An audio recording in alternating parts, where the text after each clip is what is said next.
Welcome to the Deep Dive.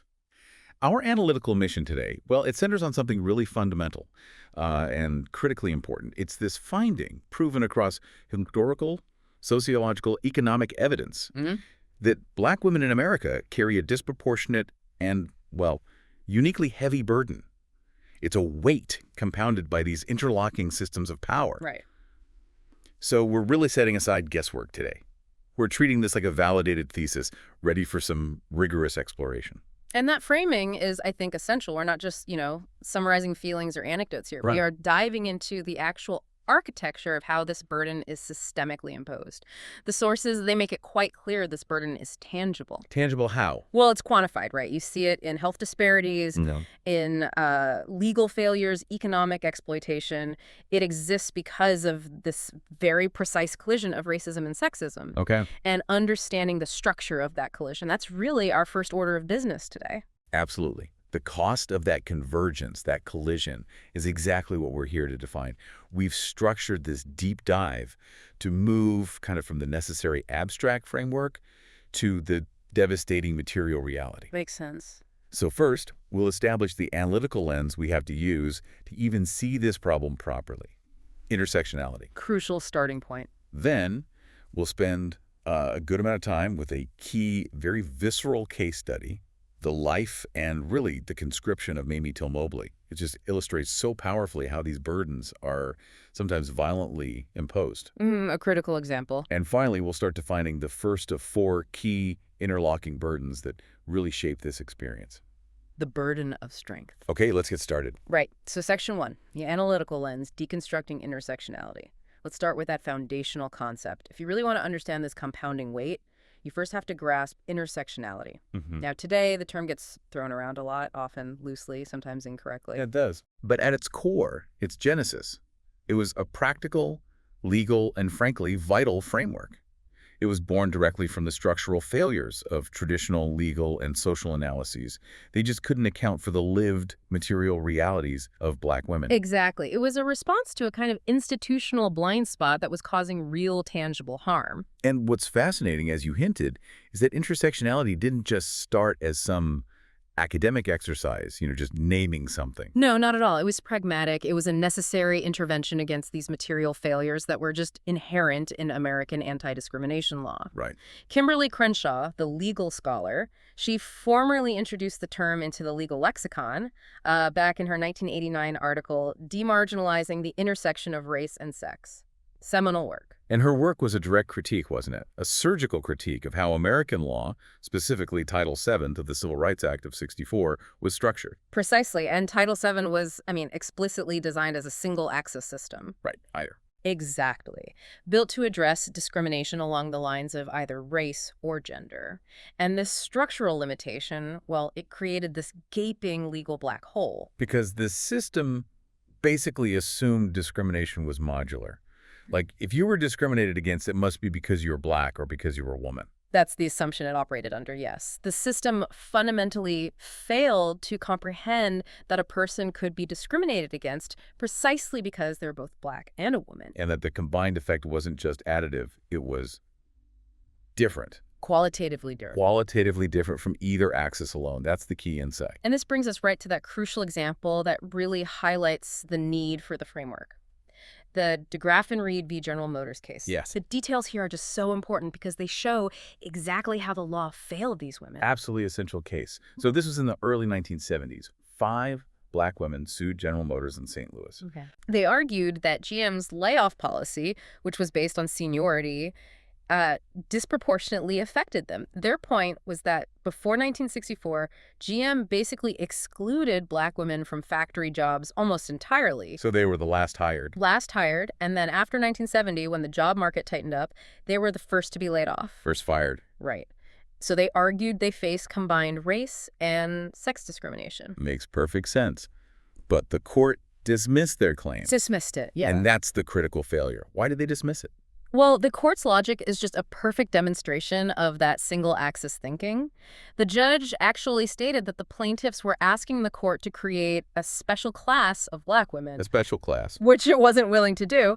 And General Motors successfully argued, look, we can't be guilty of discrimination because we did hire black men. Checkbox for race. Right, Yeah. fulfilling the anti-racism requirement. And they said, we did hire white women. Checkbox for gender. Fulfilling the anti-sexism requirement. So because they hired some black people and some women, they argued there was no discrimination against black women specifically.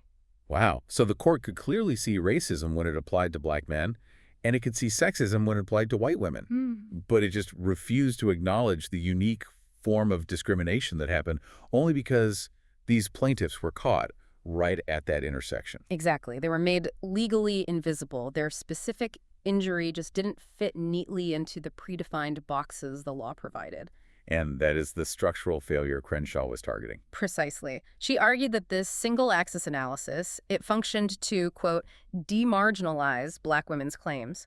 The very structure of the legal argument actively pushed their experiences, their grievances, outside the boundaries of legal recognition and protection. So her proposal, intersectionality, was a tool, a lens.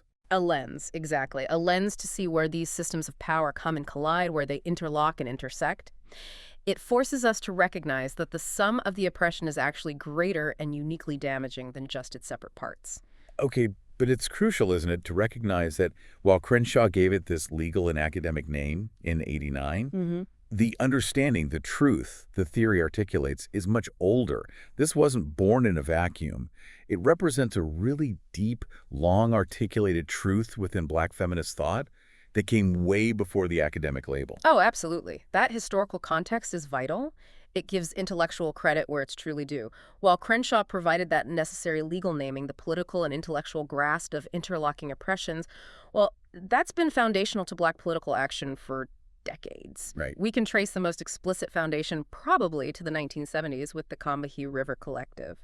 Okay, tell us more about the collective. Their 1977 statement is just foundational, isn't it? Who were they? What were they reacting against? They were a group of black lesbian socialist feminists. And they explicitly, very clearly, articulated the need to combat the interlocking oppressions, that's their term, of racism, sexism, heteronormativity, and classism, all at once. And they had to form their own collective, right? Because they were facing exclusion from both sides in a way. Profound exclusion, yeah, from the dominant political spheres of their time. On one hand, you had the burgeoning white-led feminist movements, Which often focused on. well, despite fighting patriarchy, they often prioritized the concerns of middle-class white women. They frequently failed to adequately address, racialized capitalism or the specific ways racism impacted the lives of women of color. Okay, so exclusion there. And then Simultaneously, they were often excluded or marginalized within the male-dominated black civil rights and liberation movements. because those movements, while fighting racism, sometimes had their own issues. Absolutely. They often harbored pretty profound misogyny and heteronormativity. They tended to reduce the concerns of black women, and especially black lesbian women, to sort of secondary, less important issues. So their self-definition, their organizing, was really a radical act of political necessity. Survival, even. It absolutely was. They saw that their own liberation was just inextricably tied to dismantling all of these systems simultaneously. You couldn't pick and choose. And that integrated analysis, you can even see threads of it going back further, can't you? You can. You see echoes in W.E.B. Du Bois, for example. He theorized about how race, class, and culture mutually reinforce social stratification. Now, his primary focus wasn't explicitly gender in the same way, Right. but the idea of interconnected systems is there. And then later, you have foundational thinkers like Audre Lorde, Bell Hooks, Patricia Hill Collins. They really built on this tradition. Patricia Hill Collins especially, with the matrix of domination. Exactly. That's powerful language. Collins went beyond just noting that these systems existed side by side. She described race, gender, and class as interlocking systems forming a cohesive structure of social control. That's the matrix. It implies it's not just, parallel struggles happening independently. It's one integrated system designed to keep that stratification in place. Right. It shifts the focus away from individual victimhood and onto the structure itself. And the key insight here, the pattern we really have to highlight, is that black women, drawing directly from their lived material experience of navigating this matrix, they consistently develop these groundbreaking analytical frameworks to describe that reality. The academic or legal codification, like with intersectionality, it often comes after the political analysis has already been formulated on the ground by those most affected. That's a crucial point about where theory originates. Speaking of language and how terms get used. Yes, we absolutely need to address the dilution of intersectionality in popular discourse. Its power just gets neutralized when it's misused, doesn't it? It really does. I mean, I constantly hear it framed incorrectly, sometimes just as a synonym for diversity, like a demographic checklist. Right, like counting identities. Or worse, you see it framed maliciously as some kind of reverse hierarchy of oppression, implying people are competing for who's the most marginalized. And those misinterpretations, let's be clear, are often deliberate attempts to defang the concept, to strip it of its rigor, its critique of structure. Because its core function isn't ranking suffering. Not at all. Its core function is a rigorous critique of structural power, it asks. Where does the system impose burdens that are unique, that compound, and that are basically invisible if you only look through one single lens, like race or gender? And in the practical application, the life-saving application of this rigorous critique, the hashtag Say Her Name campaign is just a perfect illustration. This is intersectionality in action, forcing a change in how we view state violence. It's a searing example, truly. The campaign was created precisely because police violence against Black women, and that includes physical violence, sexual violence, death, it historically falls right into that analytical gap we were just discussing. Right, because traditionally, anti-racist movements fighting police brutality, they often center, understandably, the experience of Black men. And feminist movements addressing gender-based violence often focus on domestic violence or sexual assault, frequently from a white middle-class perspective. That's exactly right. So when a Black woman was a victim of state violence, say, an unarmed Black woman killed during a police raid, or the specific kind of sexual assault by an officer that might be dismissed or disbelieved, Her story just didn't fit. she became intersectionally invisible. Her story didn't align neatly with the dominant narrative of the innocent victim in either of those established movements. Now, hashtag Say Her Name wasn't just about listing names, was it? It was about challenging the very framework of advocacy, of reporting, that allowed their deaths to be erased in the first place. Exactly. It forces a fundamental change in how we understand law enforcement accountability, how we understand state violence. It demands that we make the intersectionally invisible visible. And that fundamentally changes policy debates, media focus. It has real-world impact. And this brings us to a specific type of intersectional harm that really needs naming here: misogynoir. Okay. The term was coined by Moya Bailey. It focuses specifically on the anti-Black racist misogyny experienced uniquely by Black women. So it's not just racism plus sexism added together. No, it's the specific convergence. When we see the repeated dismissal of Black women's experiences, the erasure of their deaths, like with hashtag Say Her Name, or the pathological disbelief of their pain, especially in medical settings, we are looking at misogynoir. It's that structural, interlocking prejudice that justifies their systemic mistreatment in ways that sexism against white women or racism against Black men just doesn't fully capture on its own. That distinction is crucial. It's a unique, tailored prejudice designed to justify a specific form of oppression. So if intersectionality is the blueprint showing where power collides, then the life of Mamie Till-Mobley, where we're going next, is like the structure built on that blueprint. It's a living, tragic demonstration of what happens when that theory becomes material reality. Her story is it's the visceral illustration of everything we've just discussed. Before August 1955, Mamie Elizabeth Carthen Till was, for all intents and purposes, a private citizen. Right. Born in Mississippi, part of the Great Migration north to Chicago, graduated top of her high school class, worked for the federal government, a dedicated single mother to Emmett. Her life was certainly shaped by Jim Crow, by mid-century urban America, but her primary identity was that of a devoted parent. Until the catalyst. The horrific, racist, and frankly sexist violence that took Emmett's life? Yes, and that tragedy forcibly fused her private identity, the grieving mother, with this profound public identity, a Black woman demanding justice and moral leadership on a national stage. She wasn't a volunteer activist looking for a cause. The sources really emphasize she was conscripted by trauma. Conscripted is exactly the right word, and that conscription came with this impossible, triple-layered intersectional expectation. The sources really confirm this, define her entire advocacy. Okay, break that down. Triple layered. First, the immense unbearable grief of any mother losing a child so violently, that's universal. Of course. Plus, the specific racist injustice faced by a Black parent in a hostile Jim Crow system, a system that basically guaranteed the killers would walk free, which they did. Right, the lack of justice. And finally, plus, the specific gendered expectations placed on her, the demand that she be simultaneously strategic, grieving, eloquent, and perfectly respectable. That word is key in the white-dominated public sphere. That is an impossible tightrope walk. Yeah. You have to embody perfect sorrow and perfect strength at the exact same time, all while navigating a system that's explicitly designed to dismiss you or pathologize you. Precisely. The burden wasn't just surviving her own grief. It was surviving her grief in public, under this intense microscope where any perceived failure, a moment of weakness, maybe a moment of anger, could be instantly used by the white press or the courts to delegitimize her entire cause, her son's memory. And her response to this imposed burden, it was perhaps the most radical act of political resistance of that entire period. Yeah. The open casket funeral. Absolutely radical. Because the state of Mississippi, they intended to bury this story, literally and figuratively. Quick burial, hide the body. Right.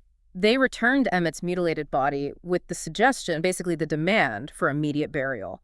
By demanding the body be returned to Chicago and then insisting the casket remain open, she seized complete control of the narrative. It was just a profound, strategic, and incredibly courageous decision, forged entirely in trauma. Yes. She turned a private horror into a public, undeniable spectacle of injustice. Her famous words to the undertaker, "Let the world see what they did to my boy." So powerful. That wasn't just raw emotion, though of course it was that too. It was an act of political genius. She understood somehow that visual evidence was maybe the only thing capable of breaking through the nation's calculated, complacent apathy towards Southern racial violence. And the scale of the witnessing, that's what turned the act into a national movement, wasn't it? The numbers are staggering. Estimates are, 50,000 to 100,000 people filed past that casket? Incredible numbers, witnessing that horror firsthand. And then the publication of those photographs in Jet magazine that nationalized the tragedy almost overnight. It was a brilliant media strategy, but think of the personal cost. Tremendous cost. Yeah. And that is exactly the definition of what the sources call the moral clarity burden. Yes. Explain that. It's this necessity repeatedly placed upon Black women to display their deepest, most private, most traumatic wounds. Their deceased child, like here, or maybe their own destroyed body after an assault. Their uncompensated labor to force society to finally confront its own sickness. They have to sacrifice their right to private mourning. Exactly. Sacrifice private mourning for public education and hopefully, maybe, some measure of justice. And that burden of performance, it continued right into the courtroom during the trial in Mississippi. She attended despite credible death threats. And her emotional management under that pressure, it's chilling to read about. What did she have to do? She had to perform this utterly acceptable, almost sanitized version of Black womanhood just to maintain a sliver of credibility before that all-white, all-male jury. She later recalled consciously avoiding making eye contact with her son's murderers. Why? Fearing the jury would perceive her as aggressive or provocative if she showed any defiance. And she restrained her tears, fearing they would see her as weak or hysterical and thus dismiss her testimony. My God. She had to be a stone monument of dignity, masking immense human pain, just to communicate to a racist system that she and her son were even worthy of justice. The system denied her the basic human right to react naturally to the murder of her child. And the acquittal, of course, cemented her transformation. Her public declaration afterwards, "The murder of my son has shown me that what happens to any of us, anywhere in the world, had better be the business of all of us." That marked her complete conscription from private citizen to public advocate. But here's where we see that insidious nature of intersectional exclusion again, right? Yeah. Even within the organizations supposedly dedicated to liberation. Exactly. You mentioned the conflict with the NAACP leadership after her first grueling, highly successful speaking tour. Yes, this is where the misogynoir within the movement itself becomes painfully clear. What were the specific circumstances there? Okay, so after that first tour, Mamie Till-Mobley was understandably emotionally and physically exhausted, utterly drained. Of course. Plus, she'd lost her job with the federal government because she took the necessary time off for the trial and then the subsequent tour. She had real material needs she needed to survive. So when the NAACP proposed a second, even longer tour, she made two really quite modest requests. What were they? Increased pay for her time and labor, and that her father accompany her for moral and logistical support. Okay. Seems reasonable. She's requesting compensation and support for labor that was literally born of her trauma and labor that was essential for the movement's survival and fundraising. Precisely. But the male leadership of the NAACP reacted with, well, fury. Fury. Yes.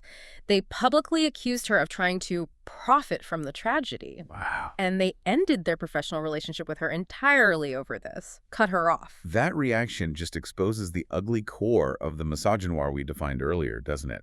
That specific convergence of anti-Black prejudice and misogynistic prejudice that devalues Black women's labor. Absolutely. They saw her grief, her presence, her story, not as highly valuable professional labor that deserved compensation and support. Or as what? A freely available resource. Like a freely available, infinite resource. The labor of a grief worker who is expected to be perpetually selfless, operating purely out of moral obligation. The moment she requested material recognition for her immense loss in her labor, she wasn't just denied, she was pathologized. Her character was attacked. That is the burden of advocacy in its purest form. Textbook example. The expectation that Black women must utilize their trauma for the public good, but without receiving the necessary material or emotional support in return. She was valued as a powerful symbol, absolutely, but dismissed as a paid, supported professional doing essential work. Her material and emotional needs, the basic needs of a full, exhausted human being, were not only denied, but her very request for them was weaponized against her. And because justice was never fully served in Emmett's case, her advocacy couldn't just end with those tours. It diffused, didn't it, into every aspect of the rest of her life, which is, I suppose, a testament to that unrelenting sense of responsibility placed upon her. It truly is. She went back to school, earned a degree in 1960, and then she dedicated over 2 decades to teaching elementary school in Chicago. Teaching. And scholars view this commitment as a kind of nurturing continuation of that lifelong burden protecting and nurturing the next generation against the very hatred that took her son. Her entire life, really, became defined by the demands placed upon her by a system that first murdered her child and then demanded her unpaid, unsupported labor to help fix itself. Okay, so Mamie Till-Mobley's individual story powerfully shows us the collective trauma of this kind of systemic imposition. Now let's turn to defining the first, and maybe the most insidious, of these interlocking systemic burdens. The burden of strength, often embodied by the strong Black woman schema. Yes, this is critical to unpack. The strong Black woman image, or SBW, it's not just some benign cultural trope about resilience. Sociologist Patricia Hill Collins defines it as a controlling image. A controlling image. What does that mean exactly? Controlling images are these ideologically driven stereotypes. They're used specifically to dehumanize a particular group, to manage social perceptions of them, and crucially to justify the mistreatment and the disregard of that group's actual needs and vulnerabilities. So this SBW schema, it's far more demanding than just simple resilience. It demands perpetual self-reliance, Right. emotional containment, suppressing vulnerability. Absolutely. And an intense focus on caretaking for others, often at the expense of one's own needs. And doesn't exist in a vacuum, does it? It works alongside other harmful images. Exactly. The sources point out that the SBW operates in concert with other controlling images. You have the historical image of the nurturing but pointedly asexual Mamie, Okay. and the image of the aggressive, loud, inherently problematic Sapphire. Right. Together, these images kind of form a perimeter that polices Black womanhood. If a Black woman seems too passive or too focused on caretaking, she risks being seen as a Mammy. If she expresses justifiable anger or assertiveness, she risks being labeled a Sapphire. So the SBW becomes the only acceptable path.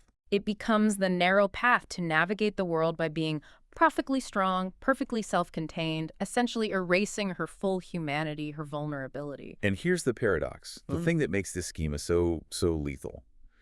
Black women often develop and internalize aspects of this SBW image as a necessary survival mechanism.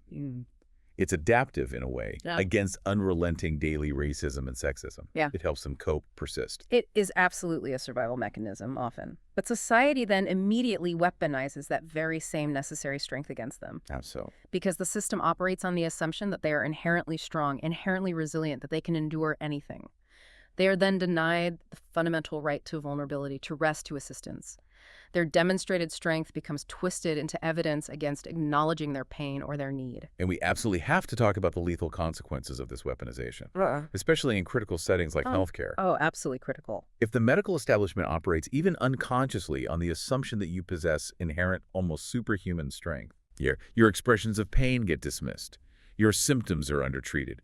Your claims of distress might be pathologized as exaggerated or hysterical. And that structural dismissal, it translates directly into tragic, measurable data. You just have to look at the research linking the stereotype to maternal mortality and morbidity rates. The disparities there are shocking. They are. Black women are disproportionately likely to die during or shortly after childbirth compared to white women, even when you control for class and education levels. And one key contributing factor consistently found in research is the persistent finding that medical staff often perceive Black women's pain tolerance to be higher. Which leads to? Which leads to documented failures in responding adequately or quickly to critical distress signals during labor, delivery, postpartum. The controlling image literally costs lives. Beyond those direct physical risks in healthcare, there are also these profound, well-documented psychological costs tied directly to endorsing and, well, performing the SBW schema. Yes, there's a significant body of public health and psychological research confirming this link. Numerous studies show that endorsing the SBW stereotype, meaning the internalization of that expectation to be strong above all else, is strongly correlated with negative mental health outcomes. Like what specifically? We see higher rates of chronic stress, anxiety, clinical depression, and sometimes this manifests in maladaptive coping mechanisms. Things like higher rates of eating disorders, struggles with chronic fatigue, which are often directly linked to the sheer emotional exhaustion required to constantly maintain that mask of strength. The mask of strength. So the core harm, really, is the psychological self-silencing effect. That's a perfect way to put it, absolutely. Yeah. The relentless pressure to suppress emotion, to project total invulnerability, it creates this formidable barrier, a barrier to acknowledging your own internal struggles, and crucially, a barrier to seeking professional mental health support when it's needed. Because if you believe your identity, your success, maybe even your survival depends on being strong at all times, then admitting vulnerability feels like a catastrophic failure, like a personal failure, or even a failure to the race. Wow. This pressure creates this really damaging compounding cycle. Yeah. The system causes the trauma, the system then demands the strength to survive that trauma, and then the very performance of that strength blocks access to healing from the trauma. It's a vicious cycle.